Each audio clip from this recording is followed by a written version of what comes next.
You are listening to SPN, the Sports Podcasting Network.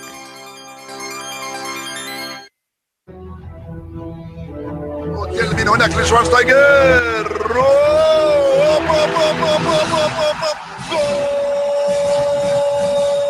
Va a pegarle Ronaldinho Gaucho.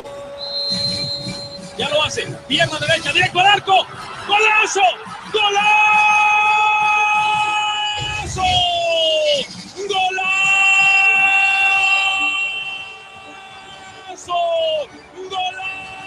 This is Soccer Today, live on SPN Radio, your new live show about the beautiful game in all its glory, with Duane, Rollins and Kevin Laramee. MLS, EPL, La Liga, Champions League, all is fair game. Powered by the Sports Podcasting Network. Visit us at sportspodcastingnetwork.com. Technology is grand. Welcome to Soccer Today. We're a little late, but we're here.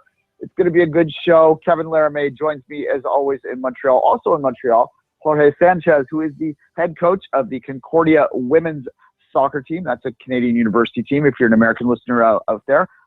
Jorge, thanks for joining us. Oh, my pleasure. Thanks for having me on.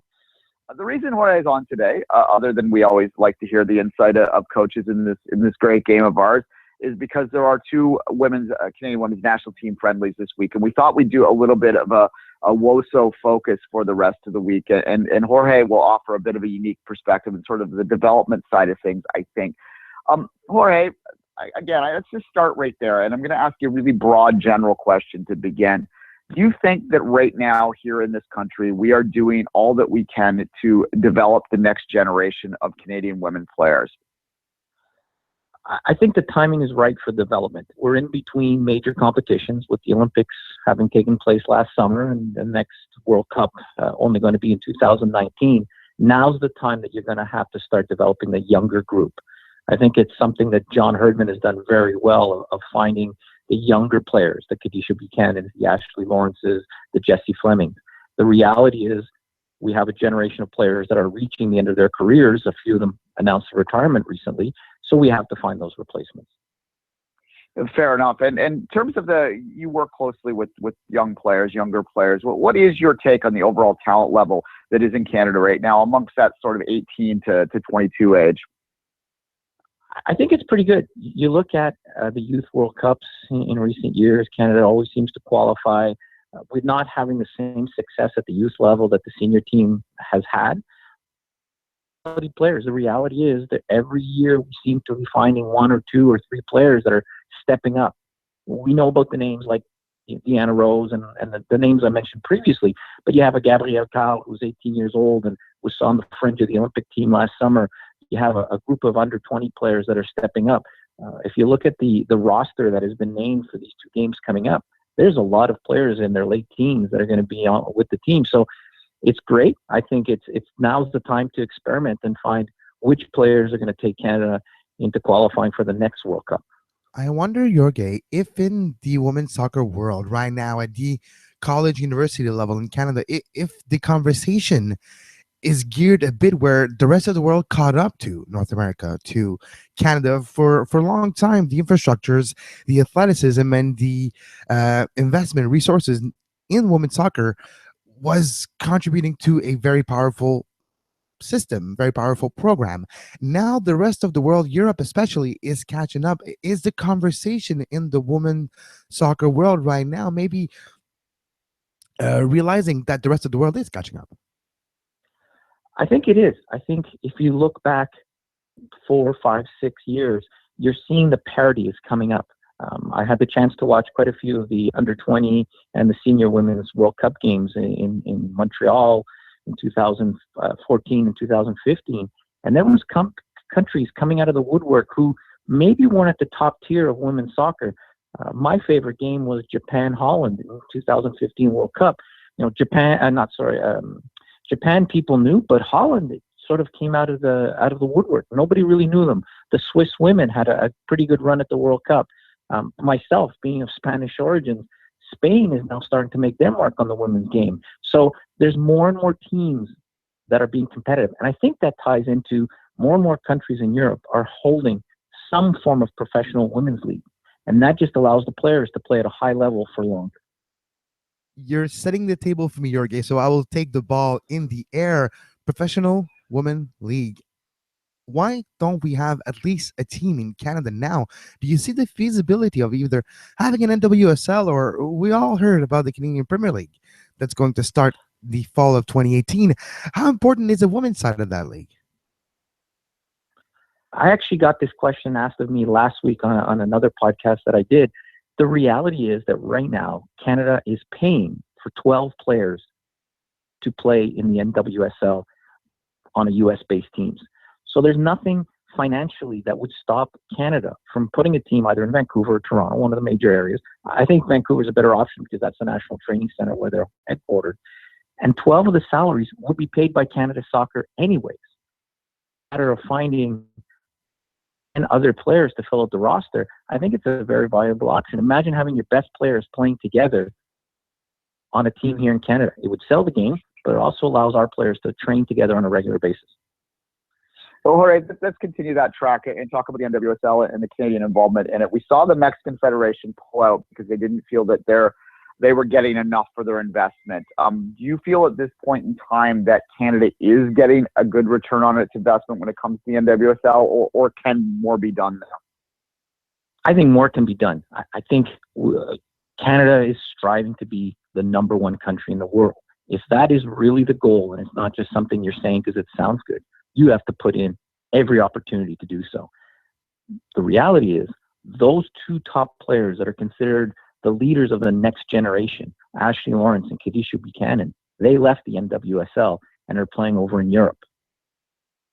So for me, there are other options. I think that's what's exciting about the women's game. There's two sort of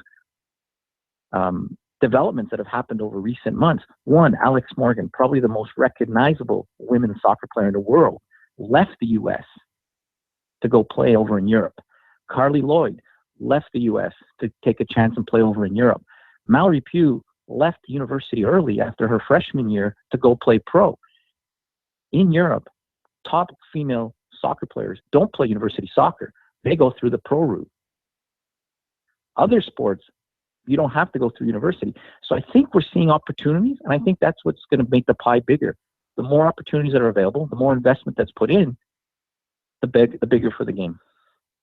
Turning our attention away from sort of Canada specifically and looking more at a global picture of women's soccer right now, one interesting question to me, Jorge, is where we'll be at in 10 years. We see the growth of the UEFA Champions League on the women's side. We see major investments from clubs like Manchester City in the women's side of the game. Do you think that we will find a time in the near future where the European game is clearly the destination of choice, or will there always sort of be a pull between North America and some of these bigger European names out there? I think it's going to be a more global game, the women's game. I think there's going to be pro leagues setting up across the world. The U.S., because of financial resources, because of the tie into the university leagues, the U.S. had 3 or 4 different types of pro leagues over the years that all tended to fold at some point. Now we're going to be seeing, in Europe, the Bundesliga, the Pro League in England, they're all coming up to par. So I think, like I said, as long as there's opportunities out there, players now have choices. You may see some of the top players not even going the NCAA route and going straight pro. I want to talk a little bit, Jorge, about youth sports. The schedule was announced yesterday, I believe, for the season that's going to start in the fall. What is your agenda, basically, for this summer? How do you go about preparing your team for the fall this summer? Well, the players are actually off. Most of them are scattered, playing in different club teams across Canada. Most of our players are here based in Quebec, but we do have a few players from outside of the province. From my point of view, is getting fit, putting in the time in the weight room and in the running, and obviously playing soccer with their club teams just to stay sharp and hopefully not get injured, so that when they show up on August 14th for the start of training camp, they're ready to go. Yeah, absolutely. Do you see a need for a place? We used to have the Laval Comets, right? We have the other places that players could play. Is there a way where players could have more playing time during the summer that could be related to youth sport, that could contribute to the development of players. Because a university has been for a long time the place where late bloomers find a place to bloom. Do you see this being the trend that continues, even though the world of soccer is changing? The reality is, back in Quebec about 2 years ago, we talked about the Laval Comets and the Admiral or Dynamo in Quebec as being an opportunity for players to play. The reality was the Comets were stocked mostly by players from our national training center. The team in Quebec City was stocked mainly from one or two clubs that those players ended up playing on the Rouge et Or. So it wasn't really an open opportunity for late bloomers to find a place to play. The club was somewhat exclusive.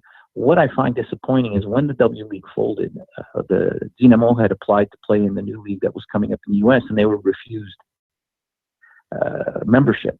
And then ironically, a year later, Calgary Foothills now has that team in the same league that apparently the CSA didn't want Canadian teams playing in, and 4 players from Quebec went and played on that team.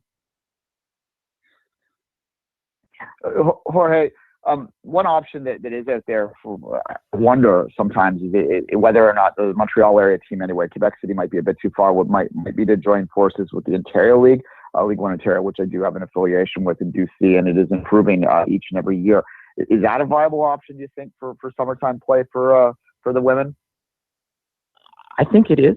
I don't know if it's a viable option for the top tier. Our national team players should be playing in the pro league, so should be playing in a level that allows them to compete day in and day out with the top players. I do agree that for we call our Ligue Elite, which is the Quebec version of the League One, if there was some sort of interlocking schedule, because I think players need variety. They don't want to be playing the same players that they've played against since they were 14, 13 years old. So anything that could give them new experiences, new competitive experiences, and most importantly, if we raise the level of competition domestically, we may prevent our top players from leaving to the NCAA every fall. Because once they leave our competitive network, it's very hard to get them back. And I'm not talking about the top 10 or 12 players. I'm talking about the next tier of players, the ones who are never going to be on the national program. If we could keep them competing in our domestic leagues, it would just make the competitive level that much better. And our domestic league, Jorge, is sorry, go ahead, Kevin. The PLSQ. How important is a women's side of the PLSQ? There was a roundtable of last year that was put together to talk about that possibility, that option. Is it necessary? I think I might speak for myself when I say yes, but how necessary, how important is a women's side of the Premier League of Quebec? We've had that discussion. The RCQ, the coaches in the University League, have been having discussions with the Federation about what's going to be the impact. The reality is creating a league, a PLSQ, some sort of semi-pro league, isn't going to put more players into the network. It's really just taking the LSCQ Division 1 and renaming it something different. You're not going to have more teams. You're not going to have more players. Over time, if you do have a better tiered competitive network, again, we may be able to keep players that have been leaving and exiling themselves in the U.S., and once they're studying there, they stay there, and then maybe makes the pie bigger. But I think LSCQ and saying it's semi-pro isn't going to necessarily change the competitive reality here in Quebec, at least. Jorge, talk a little bit more about the importance of that second tier. You mentioned it a minute ago, and we focus a lot on our national team player pools and those sort of on the cusp of that. But just how important is it for the whole system to have that sort of next tier of women that will never play at the national team level or even really compete for that, but having that sort of high level of competition week in, week out? Just expand a little bit on why that's important. Well, here's the reality, is that we're a big country in terms of size. We're a country that's kind of oriented east-west. It's very easy for a lot of our players to go south for their educational opportunities. I don't know the exact numbers, but there's somewhere in the area of 300 Division 1 schools, 200 and something Division 2 schools. But all told, you're talking about 700-800 schools that have soccer programs. In Canada, as big as we are as a country, our smaller population base, we only have 53 CIS schools and maybe 20 or 25 CCAA schools at the college level. So the opportunities aren't the same. So it's important as much as possible that we keep that second tier of players in Canada. Because if they're going to school in Canada and playing in our university league, it's going to raise the level of our universities. It's going to raise the level of the club, because then they can be released from university and go play club in the summer. You mentioned Valerie Pugh a while back, and there's a Canadian equivalent in Jesse Fleming. There's a lot of analogies there, the same school and everything else, right? Jesse Fleming is staying at UCLA, and I don't want to dismiss the importance of that, because the money in women's football is just simply not there, and she's getting a professional engineering degree from UCLA, so you can't dismiss the importance of that for her long-term life. But in terms of a pure football perspective, a pure soccer perspective, do you think she's going to miss out? Do you think she might lose a step on a player like Pugh by remaining in the NCAA for the rest of her time? I don't think so. I think the competitive level is strong enough in the NCAA, but more importantly than the actual game in, game out competitive level, the structure around it, the training, the coaching, the sports science that's available to them. She's going to get all that. Plus, like you mentioned, she's getting a degree that she can apply once she finishes her soccer career. I don't think the money is strong enough yet in the pro game to make it a great option. I think it's an interesting option for certain people, those who are strong athletically, strong soccer players, but maybe don't enjoy school. But if you can combine both, why wouldn't you? Fair enough. And you obviously, as someone in the education system right now, Concordia with the Stingers there. I'm curious, just as a final question, Jorge, and we thank you for your time. Where is, I was about to call it the CIS because they changed their name too much, the youth sport, where is youth sport now compared to what it was a few years ago? And what kind of role does it play in the overall development system? Ironically, when women's soccer started to develop at the end of the 80s, Canadian University Sport, or the CIAU, you talk about how many times it's changed names, that was a feeder system to the women's national program. Canadian women weren't going to the NCAA on a regular basis. Most of the players who were playing on the women's teams in the late 80s, early 90s, were attending school and playing soccer. And yet the level was nowhere near what it is today. Our level is one of the best kept secrets. Out west, in Ontario and Quebec and the Maritime, there's quality teams, quality players, really competitive matches on a weekly basis during the fall season. Doesn't get a lot of coverage in media, and people don't know about it.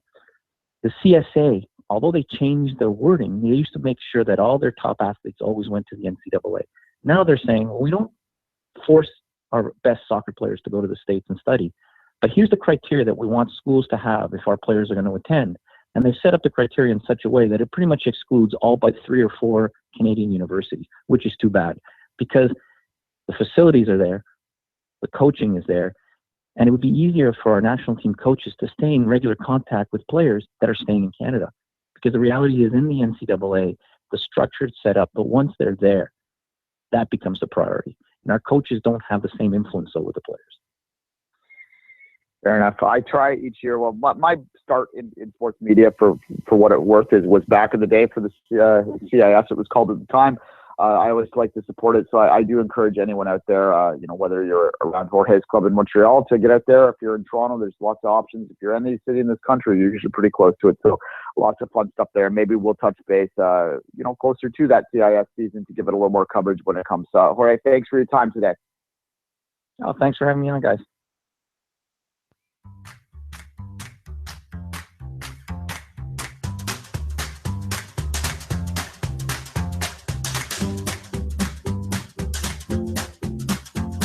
You are listening to Soccer Today, live on SPN Radio.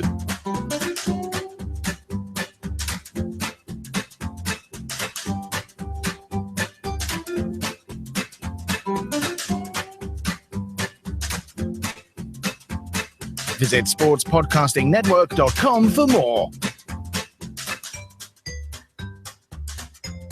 And welcome back, Kevin. Look, I guess we're going to have to start with the sad news in the soccer world from yesterday. Former Newcastle player Chuck Tote dies on the pitch. We hear these stories about once every year. It's unfortunate, and I think it just illustrates how important it is to really have that high-end medical science that's out there to monitor these players. And we've seen it here in Toronto in the past month or so when two players have been shut down for heart discrepancies. And as frustrating as it can be on the pitch to hear about that and lose your players for time, their life's worth more than that. So, sad news there, but that's in China, and I don't know what's happening. China's second division. China's second division, and that's the case too, right?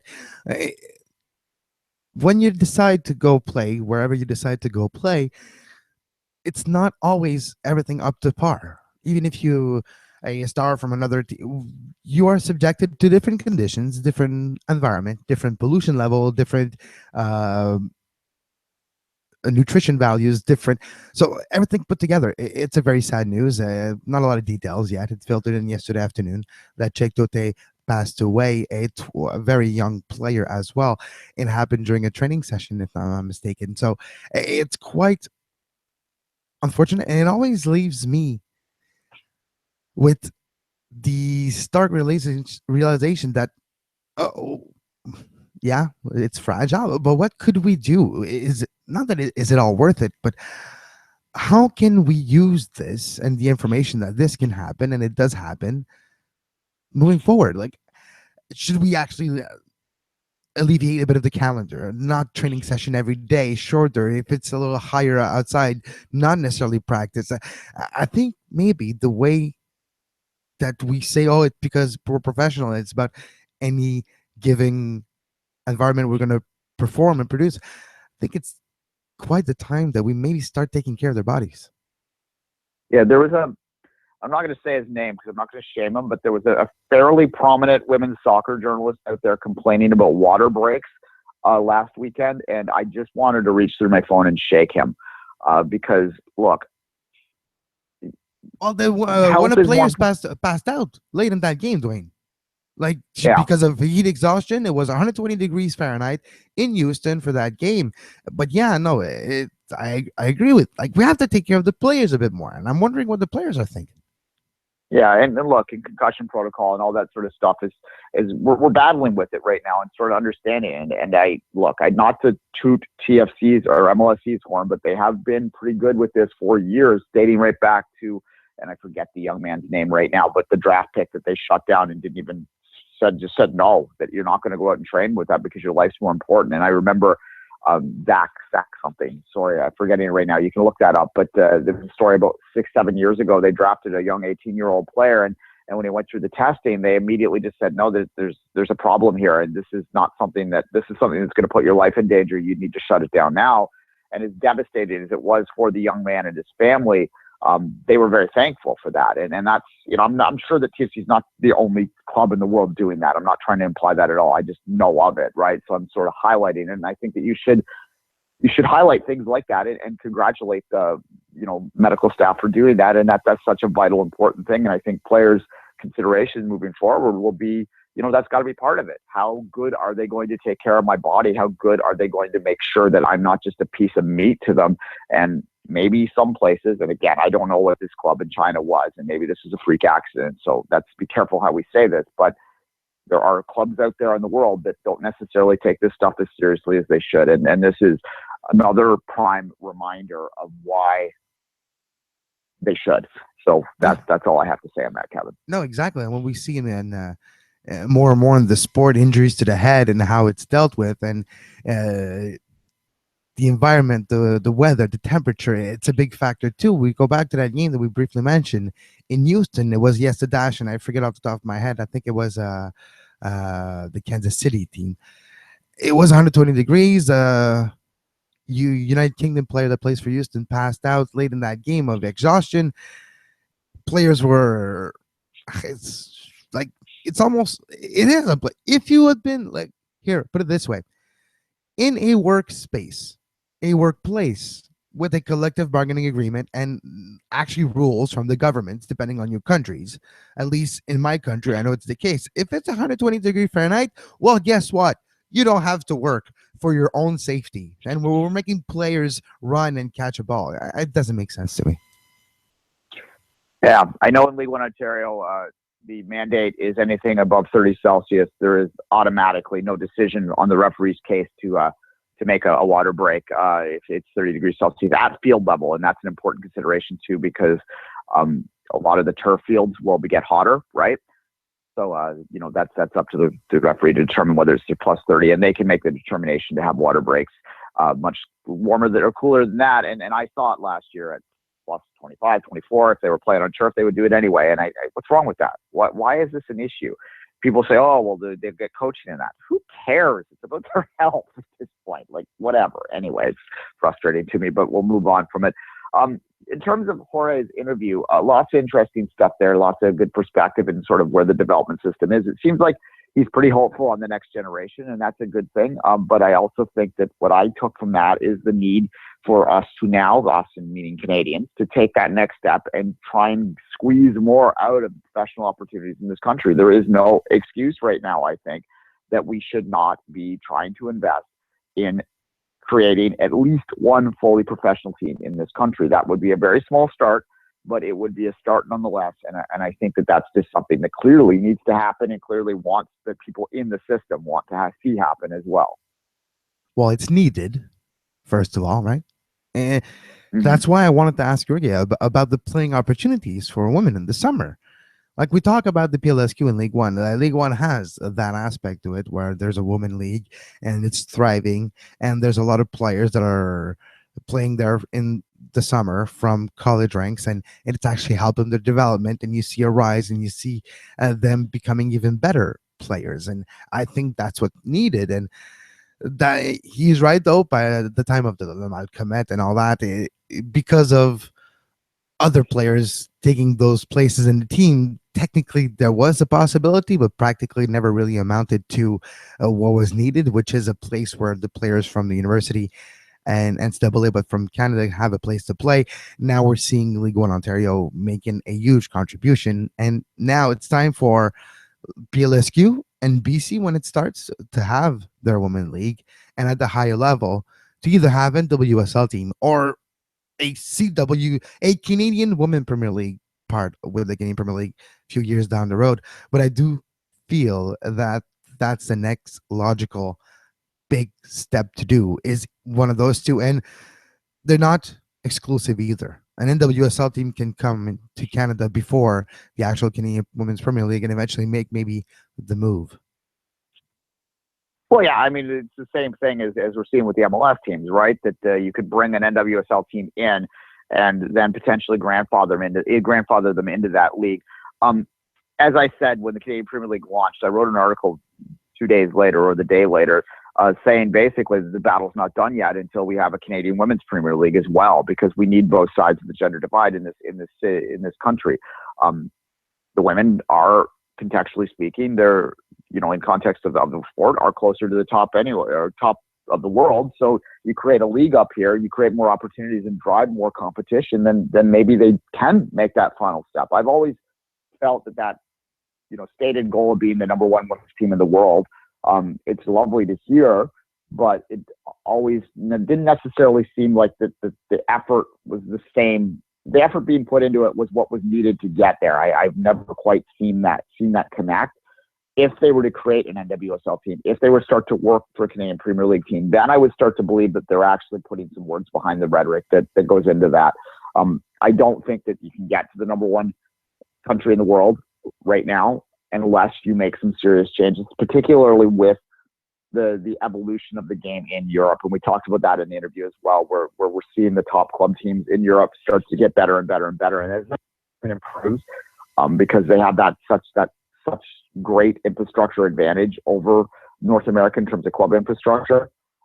As that improves, as that gets better, I think the European teams are just going to increasingly get better and better and better. And I'm actually very much looking forward to it. As much as there's a lot of international football on this summer, we've got the Confederations Cup, we've got a U21 tournament going on that we could watch in Europe. I think I'm most interested in watching the Women's Euro, simply just to see where those European teams are just a year or so out of the Olympics, because I've been saying it for a while now, but I think that we're getting closer and closer and closer until they're overtaken, Kevin. So that's something to watch out for this summer as well. I have been touching base with our friend Baudure. We'll probably have an NWSL check-in this week as well, as we sort of do a little bit of a focus on the women's the women's game heading into those two friendlies. Just quickly on that, see out of the two friendlies this week from the Canadian women. It's hard to say. We're kind of like in a lull, right, in the cycle. I do want to see progress. I have been impressed in the fact that Khadijah Buchanan won the Champions League with Lyon, and it was kind of interesting the fact that she was facing Ashley Lawrence, which was playing for PSG. Like it was a fun time for Canadian soccer. So I do want to see progress. I do want to see the young part of the program, the 17 to 20 years old, slowly get a look and be included in the entourage of the team and slowly even a chance. I want to continue to see Stephanie Lebay develop as a goalkeeper, which is maybe one of um, the biggest task of the next few years. Establish her as the soul, as the hair of Aaron McLeod, right? And you want this to continue. So if you follow Stephanie Lebay on social media, by the way, one thing that we dismiss sometimes is the amount of discipline, self-discipline, work etiquette that players do have. And Stephanie Labey is one of the players that does impress me with her work etiquette, with her discipline, the way she trains nutrition and gets ready for the games. It's very impressive. So I do suggest Stephanie Labey's social media if you want to learn more about how you could be better. No, well, for sure. There's a lot of greats, actually. If you follow a lot of the female athletes in Canada, there's some good stuff going on right now in terms of the fitness and the nutrition, all that. What's the figure skater's name? Tessa Virtue. Whatever. Anyway, she's got that little challenge thing going on where they're jumping over the hurdles. It's very impressive. Anyway, yeah, with Tancredi, that was just retired, but she's she took the challenge too. Yeah, but no, you're right there. Yeah. Very impressive. But Stephanie Labey, I strongly suggest a follow. Yes. What is that? Tessa. She's anyway. Tessa Virtue. World champion. I just told you. Tessa Virtue. Yes, thank you. Oh, sorry, I didn't hear you, Kevin. I apologize. Tessa Virtue and more. It's for right. It's for the gold medalist. They won everything. Come on. Two-time world championship and the 2010 gold medalist. Yes, yeah. Anyway, moving past, but that's not a figure skating podcast, so perhaps this is where my problem is coming from. All right, let's move our attention a little bit. There is an international break right now. Two big games. We have a lot of American listeners, so we should briefly mention the U.S. in terms of their Hex preparation. Have they turned the corner under Bruce Arena? The 1-1 draw against Venezuela that was sort of rescued at the last second there.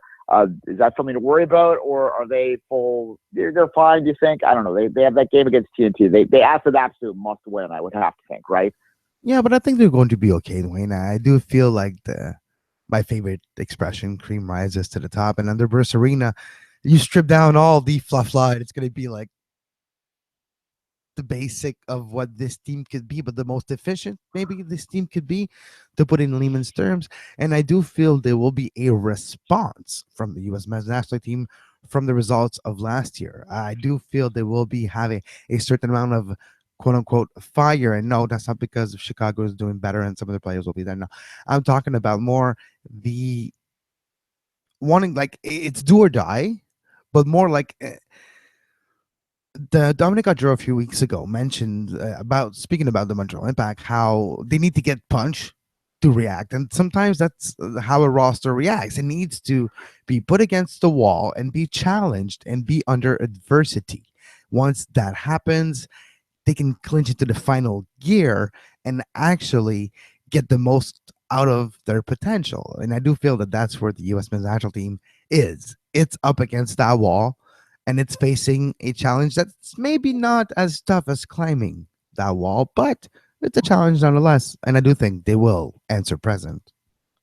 If they win their remaining home games, they will qualify. That's basically what it comes down to. The game on Sunday, so there's lots of time to think about that one, but the game in Mexico City, you know what? They can lose that and they'll be fine, so long as they take care of business against TNT in the home round. And there's really no indication that they're going to lose to TNT, who have not been very good in this hex. They fired Stephen Hart, so we no longer get to see the evil Stephen Hart with the goatee there, which is kind of sad, but nonetheless. The heel Stephen Hart. Is exactly. So with Stephen Hart gone, there's just not a lot of indication that TNT is necessarily anything but the weakest team in this hex. I think the only real question is if they don't protect their points at home, this is the United States I'm talking about, then there is a possibility that they may have to go through that fourth place playoff. But when you look at the draw, it's against the fifth place Asian team. I don't think there's much chance that they're going to lose that either. So I would have to say that the U.S.'s path to the World Cup is fairly safe, although I could understand that if you were an American fan, you might be, a little bit scared. And if they were to lose this game against TNT, then, all bets are off. Start panicking by all means. But yeah, you're right, though. Nonetheless. If they lose that game, can you imagine? Okay. So we were still like, even though they did fire Jurgen Klinsmann and replace him in the interim basis, probably with Bruce Arena, we're like, okay, but it's still not time to panic. There's still plenty of time, and the quality of the U.S. men's national team should be enough to pull them through at least one of the top 4 spots. But you're right. If they lose against TNT, and then there's a Mexico game that's going to be very difficult. And if you have to get a result at Azteca, well, guess what? There's a big chance you won't. Then there's a trouble where they might finish 5th or 6th in that group and not make it to the World Cup. So, no, you're right. It's basically all about TNT. You know what, Duane? It's all about that TNT, and it is dynamite. There you go. If they were to lose to TNT, Mexico's going to smell blood in the water, and they are not going to let off in that game. They will want to put the nail in the coffin of their rival, because it would, at that point, it would be completely eliminated, because there is a lot of leeway for room for error in the hex, but certainly they would be smelling blood in the water, as I said. Real quickly, the U.S. announced its 40-man preliminary roster for the Gold Cup, a very, very MLS-heavy Gold Cup here in Toronto. Justin Morrow's inclusion is getting most of the headlines from that. Justin Morrow's a guy that's never really got a sniff at the U.S. national team pool. An opportunity for him then. It sort of confirms what we all thought, that the U.S. will take this Gold Cup not less seriously, but we'll look at it as a chance to blood some players to improve the depth, and that's an ideal situation to be in. So the Gold Cup this summer is going to be very interesting to see what those rosters look like. Kevin, a couple quick bullet points to end the show here. Superliga 2.0, as I like to call it. It's increasingly becoming clearer and clearer that what this is nothing but a money grab. They announced that it will be in February, which means that it's the Disney Pro Soccer Classic, basically. It's the only, with Mexican teams. So I don't know whether we should be thinking about this in any way whatsoever. I think maybe the only reason I keep bringing it up is because I just want to keep driving. I have a great fear, and I'll tell you why I keep bringing it up. I remember Superliga 1.0, and I remember how MLS teams took the CCL back then. And that is to say that they didn't take it very seriously at all. But yet you would have all this hype behind this stupid tournament called Superliga, which Mexican teams didn't give two raps, what about. And it was just kind of embarrassing, and it sort of illustrated sort of something that at the time was a big problem. And that's when, the trophies not friendlies hashtag started. That's when that sort of movement to push back against these constant friendlies began. And you're seeing more MLS teams resist playing these midseason friendlies now, because I think their fans just kept pushing back and back and back and back at it over like 5, 6, 7 years, to the point that they finally got the message that the fans weren't interested in anymore. And this revival of Superliga, to me, seems like kind of a nod back to that bad old past. And that's why I keep bringing it up to bash it a little bit. But essentially, it seems like a preseason tournament. Is there any reason to think it's anything more in your mind, Kevin? No, not at all. I have a lot of trouble with those games like that tournament or the International Champions Cup in the middle of the summer, where you have teams from Europe come and play friendly against American teams.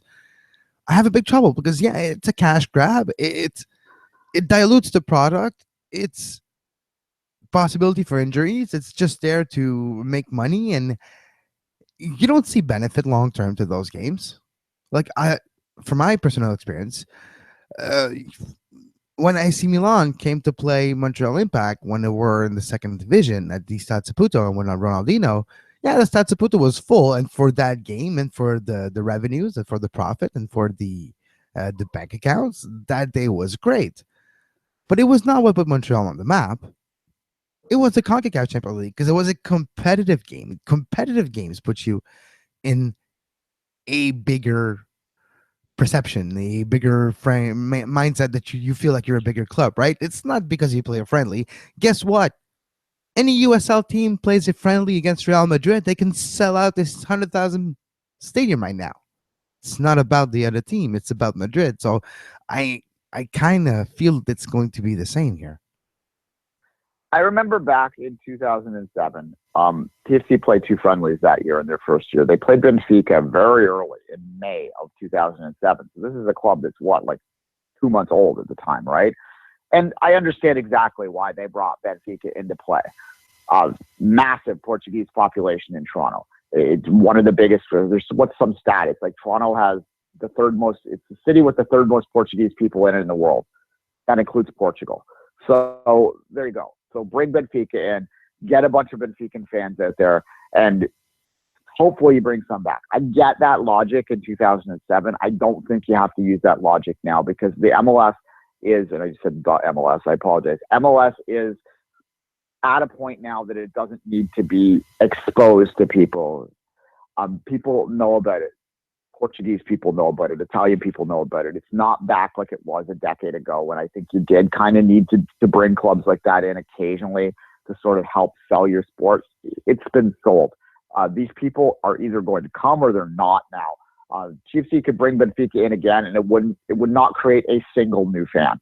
And that's the bottom line. When they brought in Roma a few years ago, it didn't create a single new fan. All it did was drive away the supporters. And it's so funny. I remember being there that game for the Roma game, and it's going to the South End because I was in the press box that day, and just looking at everyone sitting comfortably in the South End where it's normally rowdy and flags in the whole 9 yards, just watching the game, because that's what it was. These aren't people that are interested in watching TFC. They're there to watch Roma. And I think most MLS teams, and if you look at the amount of friendlies that are happening this summer, there's not a lot of them.